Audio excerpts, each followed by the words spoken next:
ഈശോ മിശിഹായ്ക്ക് സ്തുതിയായിരിക്കട്ടെ. പരിശുദ്ധ കന്യകമറിയത്തോടൊപ്പം 365 ദിവസം നമുക്ക് ഒരുമിച്ച് യാത്ര ചെയ്യാം. ഫെബ്രുവരി 25 ഐവറോണിലെ ദൈവമാതാവ്.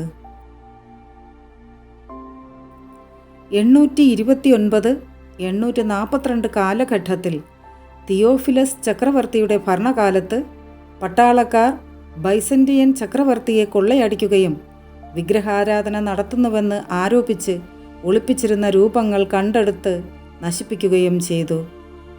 നിക്കായ്ക്കടുത്ത് ഒരു ഭക്തയായ വിധവ ഒളിപ്പിച്ചു വച്ചിരുന്ന പരിശുദ്ധ കന്യകമറിയത്തിൻ്റെ രൂപം പട്ടാളക്കാരിൽ ഒരാൾ കുന്തം കൊണ്ട് കുത്തി.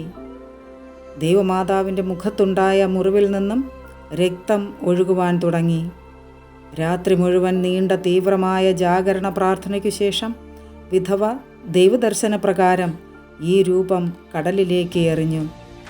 കുറേ നാളുകൾക്ക് ശേഷം ഐവറോണിലെ ഒരു സന്യാസി വിളക്കുമാടത്തിലെ വെളിച്ചത്തിൽ കടലിൽ ഒരു രൂപം ഒഴുകി നടക്കുന്നത് കണ്ടു.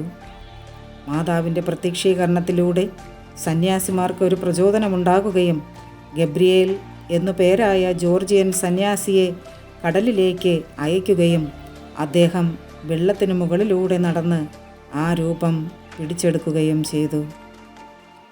പരിശുദ്ധാമ്മേ, ദൈവമാതാവേ, അമ്മയുടെ അത്ഭുതങ്ങളും അടയാളങ്ങളും ലോകമെമ്പാടും നടന്നതായി ഞങ്ങൾ അറിയുകയും കാണുകയും ചെയ്യുന്നു.